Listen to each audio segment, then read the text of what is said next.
Por si las moscas, hoy vamos a hablar de trabajadores de la limpieza, esas personas que nos encontramos en todos lados pero no reparamos en ellas. Me refiero al documental de Luciana Kaplan, la directora, Tratado de Invisibilidad. Vamos a ver este tráiler y regresamos con ella.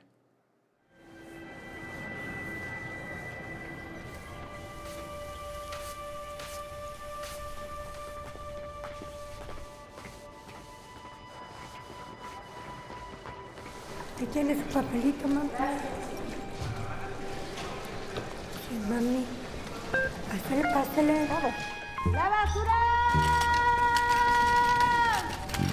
Estamos haciendo un casting para un documental sobre mujeres que limpian espacios públicos, pero algunas no pueden aparecer a cámara porque las corren. Así que vamos a retomar sus testimonios con actrices. Yo no sabía todo lo que hay en ese trabajo. Yo me enteré después que no teníamos nada, ni contrato, ni ninguna prestación. ¿Y ahora qué van a hacer? Esperar a ver hasta cuándo aguantamos que nos paguen. Yo creo que la gente cree que uno es un objeto, que así como le rayan al asiento, creen que nosotros somos eso.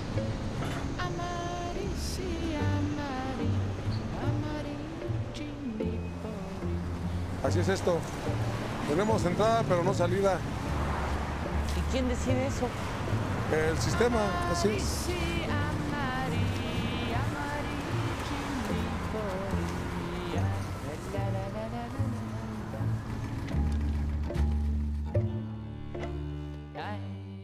Estamos de regreso en el estudio. Me acompaña la directora de este documental, Luciana Kaplan. Muchísimas gracias, Luciana. Hace mucho que no nos veíamos.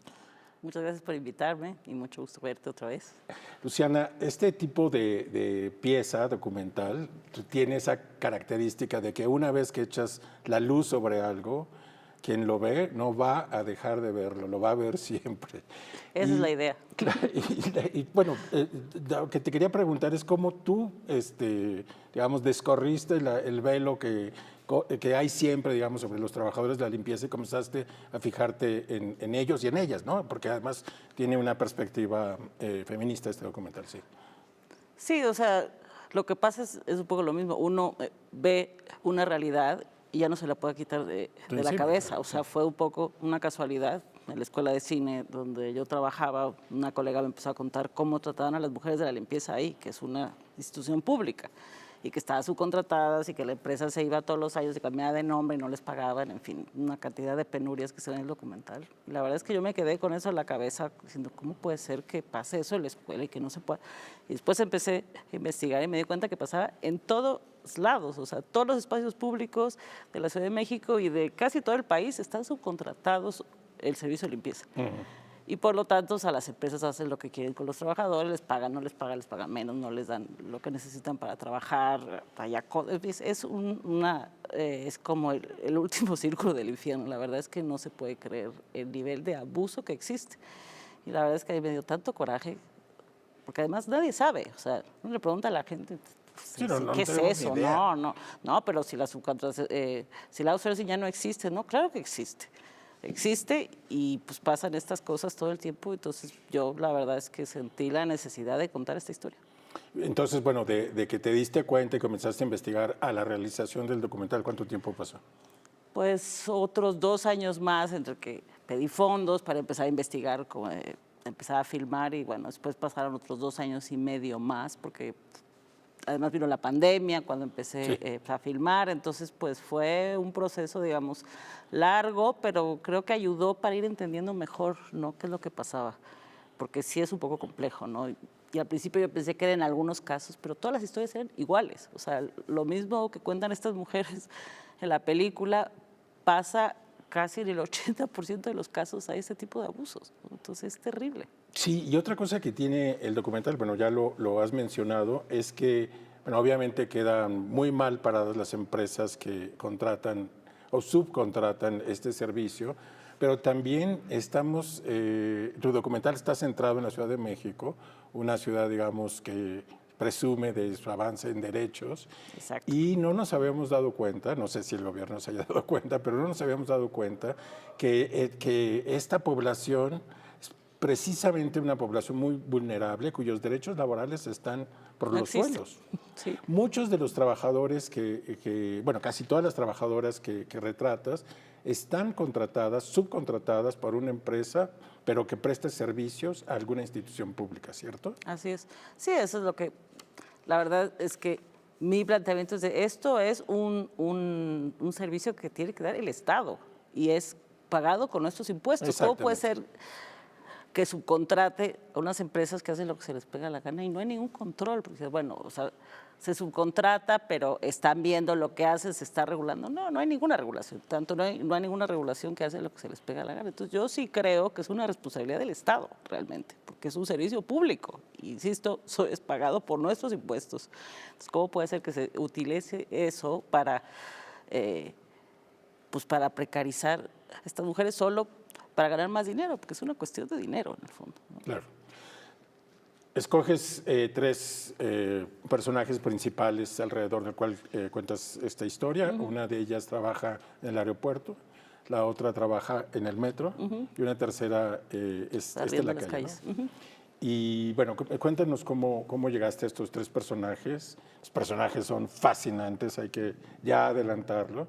Y bueno, como la dificultad de encontrarlas y de precisamente poner el foco en ellos. Pues fue toda una investigación, porque obviamente además empecé a filmar en la pandemia, entonces lo que... Bueno, todavía más difícil. Sí, eso era difícil acercarse, pero además era difícil acercarse porque los supervisores no permiten que hablen con nadie. Entonces, si ven que están hablando con alguien, las regañan, las corren. Entonces, yo sabía eso, entonces tenía que tener cuidado. Para que no las corrieran. Exactamente, ¿no? Y entonces iba a los espacios y lo que hacía les contaba un poco lo que estaba haciendo y que era muy importante porque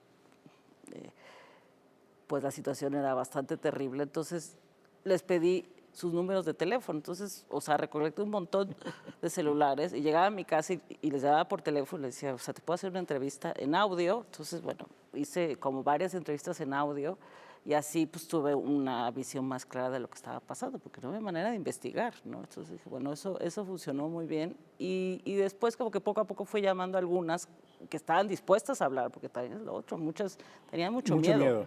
Muchísimo miedo y tenían razón.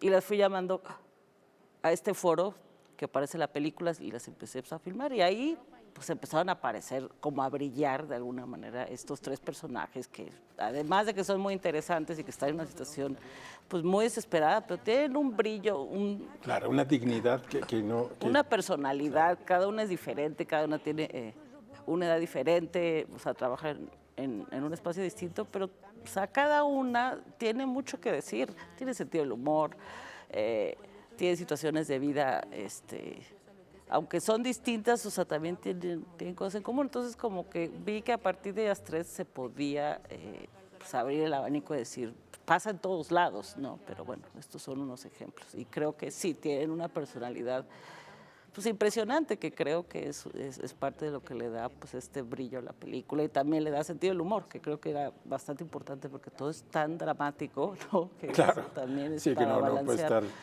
llorando todo el tiempo. Sí. Bueno, una de ellas tiene, diría que es uno de mis personajes favoritos de la película. Ella es una mujer grande y que tiene ciertos problemas en la voz, por lo tanto, digamos, a la hora, en el audio tiene una personalidad todavía más grande y además es muy combativa en la defensa de sus derechos. O sea, está muy consciente, digamos, que han sido vulnerados y que eso no está bien. Cuéntanos de ella en particular. Pues Aurora es una mujer que tiene 58, ella debe tener 59 años, que lleva... Toda la vida. Décadas, o sea, trabajando en el aeropuerto. Ella cuenta cómo empezó, porque el que es su marido le enseñó a barrer, a trapear, y realmente ella no se guarda nada, ella te dice todas las cosas como son, ¿no? Tiene realmente una capacidad, no solo de lucha, porque realmente han ido a pelear, porque para variar, una de las empresas con la que trabajan les dejó de pagar y llevaban un montón de quincenas sin que les pagaran. Se fue la empresa, entonces ellos fueron pues, a pelear y ella cuenta cómo fue y rompió cosas y le gritó a todo el mundo. y cerró Tlalpan. Entonces, es realmente, o sea, yo no me esperaba cuando empezó, porque tiene esta Claro, es una vocecita toda fragilidad. chiquita y de repente se transformó Es y un era volcán, así como, wow, qué increíble mujer. Entonces está llena como de colores, ¿no? Que siempre, o sea, como que pasa algo y te sorprende. Pero bueno, en el fondo es un caso muy triste porque es una mujer que tiene pues, muchas capacidades y está en este trabajo donde gana nada y es realmente, pues, es algo que hay que revisar, ¿no? Hay otro de tus personajes es es ella que trabaja en el metro. Sin embargo, digamos, utiliza su testimonio, pero no su imagen, porque pues la pueden correr, ¿no? Así es. Y también me parece que hiciste un ejercicio muy interesante.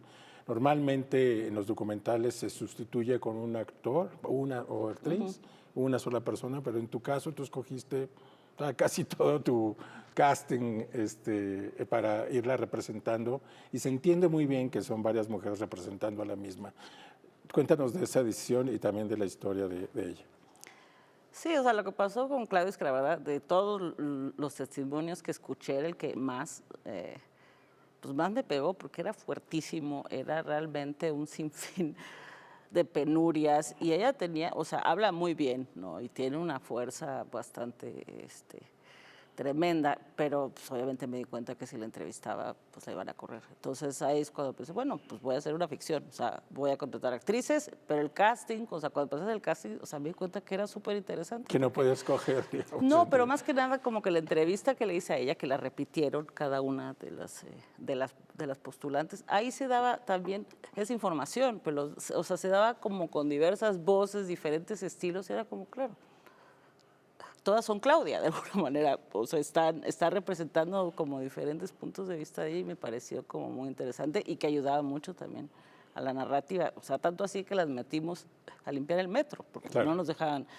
o sea, sí nos dejaban filmar en el metro, pero no a las mujeres de la limpieza, está totalmente prohibido, o sea, no te le puedes ni acercar, o sea, por algo será, pero... Entonces dije, bueno, o sea, las tengo que ver trabajando, entonces vamos a meter a las mujeres, a las actrices, o sea, a limpiar el metro y hacer como si fueran. Entonces, la verdad, fue muy divertido decirte. Bueno, porque además se ve completamente real. Sí. Y yo también estaba pensando cómo le hizo Luciana para filmar en el metro, que es bastante difícil, a estas mujeres.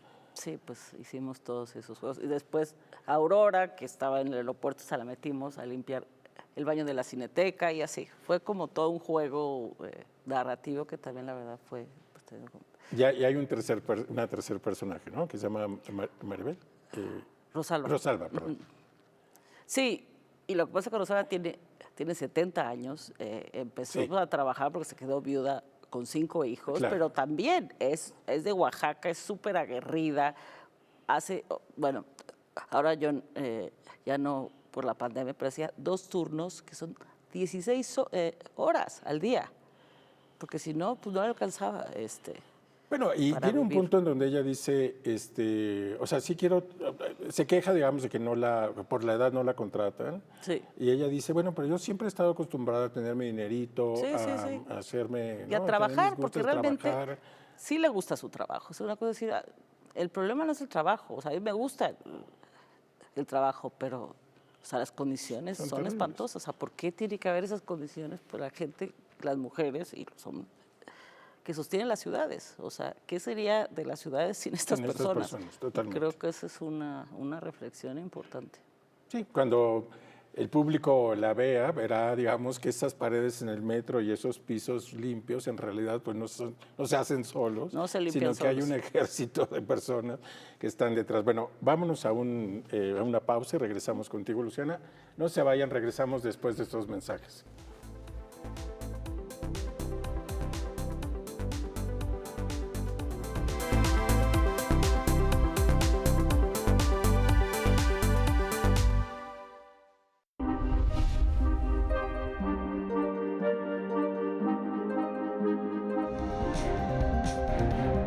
Frente a esas disyuntivas, no debemos olvidar que la verdadera libertad comienza con el respeto a quien piensa distinto a uno. Para conocer es necesario preguntar. Apoyar a las mujeres, apoyar a los grupos vulnerables a través del arte y la cultura es responsabilidad de todos. Cultura y activismo para eliminar la violencia de género. Bien preocupante socialmente, que es el tema del clasismo, del racismo, de la discriminación, y que la única vía es la educación. Debate 22. Temas como la gentrificación, expulsión, la discriminación cultural y los desalojos masivos, pues volvieron a la discusión pública. Aquí está como el reflejo de esta gran ciudad, de este gran pueblo. Son estas cosas las que nos llenan el alma, son actos de justicia.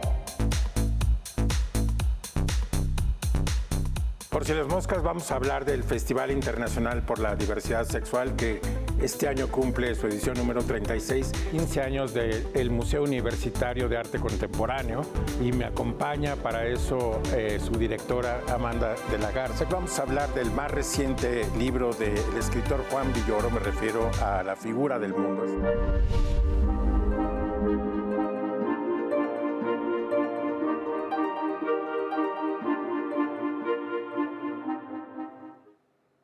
Estamos de regreso en el estudio, soy Guillermo Osorno, estoy hablando con Luciana Kaplan, directora de cine, directora de este documental Tratado de Invisibilidad. Luciana, me llama la atención y espero que suceda que cuando el gobierno vea que, de la ciudad vea que los empleados de limpieza están bajo estas condiciones, pues esperemos que actúe, porque además, bajo la ley, como dices tú al final del documental, están outsourceando, ¿no? Están subcontratando. ¿Has tenido alguna respuesta?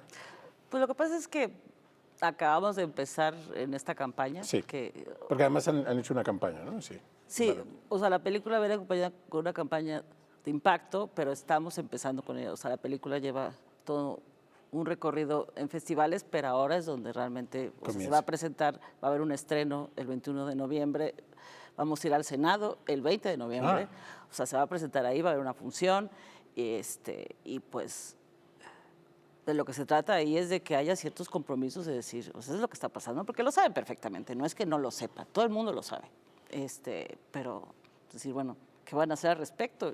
Y hay mucha gente ahora sí viendo y escuchando, porque o sea, la película se va a pasar en cines, va a estar en 28 salas en toda la República, o sea, está saliendo bastante prensa y pues esa es la idea, es decir, eso es lo que está pasando y qué van a hacer al respecto. O sea, algo hay que hacer al respecto. O sea, esto no puede seguir así. Entonces vamos a ver qué pasa. En el documental presentas un momento de protesta, ¿no? Cuando están justamente luchando con esta empresa para que les pague unos salarios que no les ha pagado, unas quincenas. Pero me pregunto si están de alguna manera organizados, si hay pues lo que pasó con ellos es que los corrieron, entonces que no los dejan organizarse, ¿no? O sea, si empieza a haber sindicatos, los corren, ¿sí? Entonces hay muchísimo control, pero pues eso es lo que, bueno, yo creo que es un trabajo enorme el que se tiene que hacer, pero primero que sean conscientes de que ya se sabe. Existe, de que claro.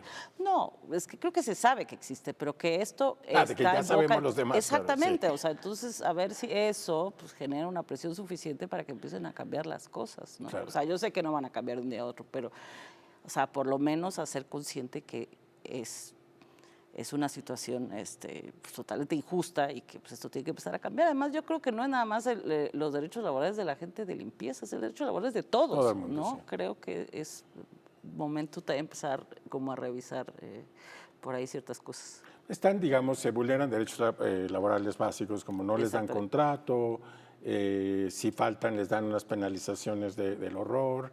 Pero hay momentos en el documental que parecen totalmente absurdos, en donde no les dan ni siquiera los líquidos de limpieza. Sí, no, o les dan líquidos de limpieza que están echados a perder, por lo tanto el efecto es contrario a lo que se busca, y ellas tienen que a veces hacerse de los propios líquidos para poder limpiar bien y que no las corran, lo cual ya es pues el colmo, o sea, ya... Pero eso pasa en todos lados, o sea, de todas las entrevistas que hice, de toda la gente, todo el mundo me decía lo mismo. No, es que yo mejor lo compro porque está tan mal, porque no puedo limpiar y después me regañan. Entonces, yo decía, además son espacios públicos que deberían estar limpios porque O sea, todos transitamos ahí, entonces estamos respirando estas cosas echadas a perder. O sea, es realmente, uno empieza como a indagar y se da cuenta que es tremendo, ¿no? O sea, a varios niveles. Y otro truco que me pareció espeluznante es que las empresas van cambiando Claro. de razón social. Sí. Y van recontratando para no generar antigüedad en los trabajadores y en un momento bastante hilarante, pero es con un humor negro, uno de tus personajes cuenta cómo se cambian los uniformes y en realidad pues es un Es como la misma traspaso persona. de una compañía a otra, pero de una manera cínica. Sí, además es una manera como de escaparse, porque tienen un nombre, igual quieren irse contra ellos, pero ya, o sea, después tienen otro nombre y son empresas casi fantasmas, ¿no? Entonces es un tinglado sumamente complejo que, bueno, hay que empezar a ver de cerca y, bueno, espero que esta película pues, sirva para eso, ¿no? Otro momento muy lindo de documentales que estás en una marcha de mujeres y al mismo tiempo entrevistas a las personas que están limpiando atrás de la marcha, que también esa es otra manera de visibilizarlas, pero que a ellas les preguntas qué piensan de la violencia contra las mujeres. Es muy sorprendente la respuesta, ¿no?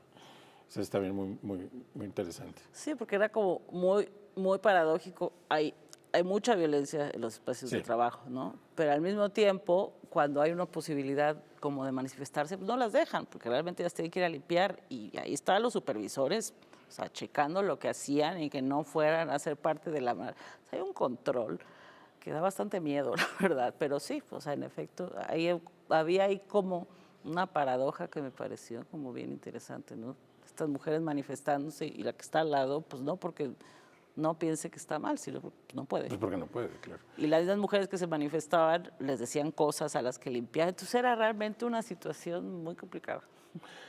Hay una decisión estilística en el documental que es haber filmado en blanco y negro. Y eso hace que la ciudad aparezca, desde mi punto de vista, suaviza un poco la crudeza de lo que pudo haber pasado. Porque si vemos además en color la sociedad, la mugre de la calle, esas calles, esos colores, los uniformes pueden ser todavía más violentos.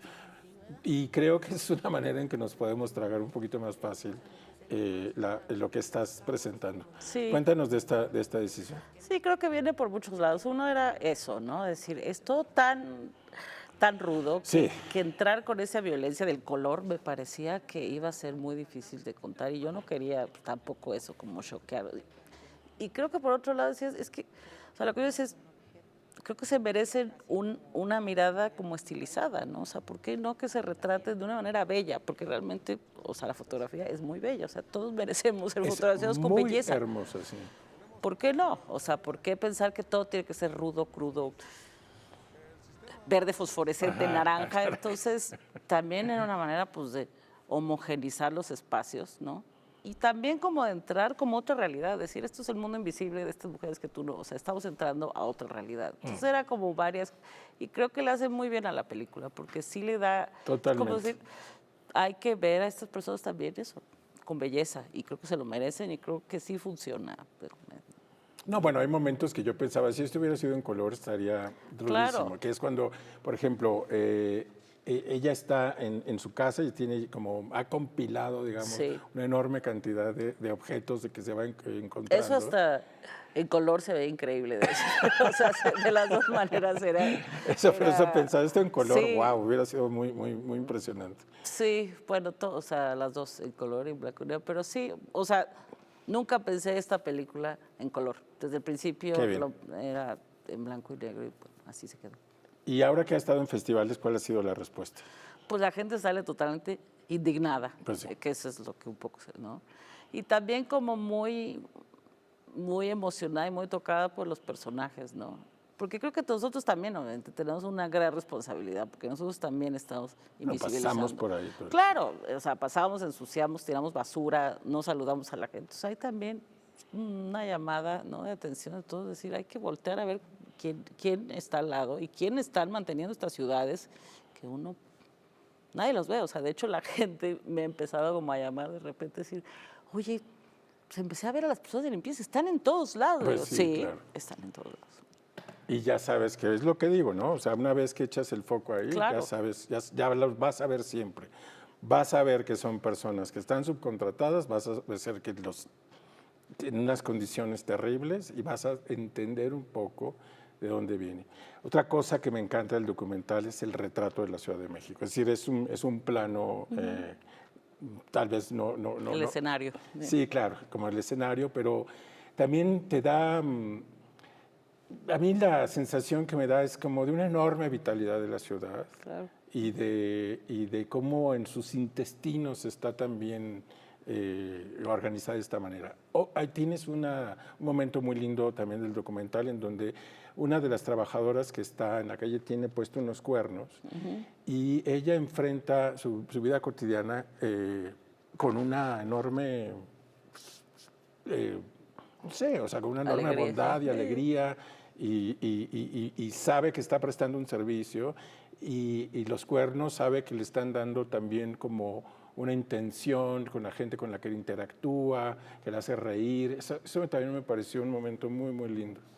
Sí, porque no todo, como decías, tiene que ser una penuria, ¿no? Claro. Hay cosas muy terribles, pero pues también pues, hay alegría, hay orgullo, hay una... Porque creo que pasa pues, como mucho en México también, esta cosa como hay que reírse de todo, hay que divertirse y le voy a ver el lado bueno a todo, obviamente no por eso va a dejar de ser un documental de denuncia, pero también sí, tiene era muy importante ver esas cosas, ¿no? Es decir, pues también o sea, somos personas todos y hay cosas más iluminadas que otras, ¿no? Claro. Luciana, ¿qué aprendiste en este proceso? Pues creo que fue muy rudo darse cuenta de lo que estaba pasando, ¿no? Y sí como empezar a pensar más a fondo qué pasa con los derechos laborales de todos, porque uno empieza como a cuestionar todo, ¿no?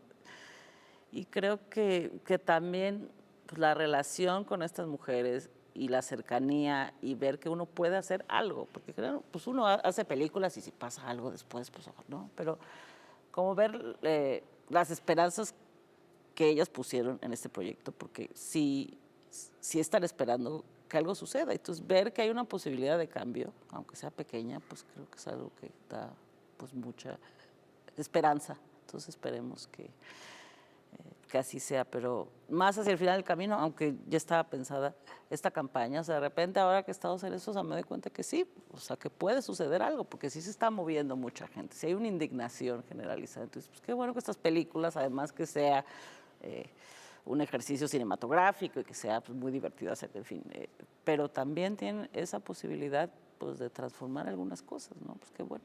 Pues muy bien, Luciana. Muchísimas gracias a nuestra audiencia. Decirle que tienen que ver Tratado de Invisibilidad. No va a pasar desapercibido finalmente este mundo de las trabajadoras de limpieza. Muchas gracias. Muchas gracias a ti. Y nosotros nos vemos el próximo sábado a las 7:30 en Por si las moscas.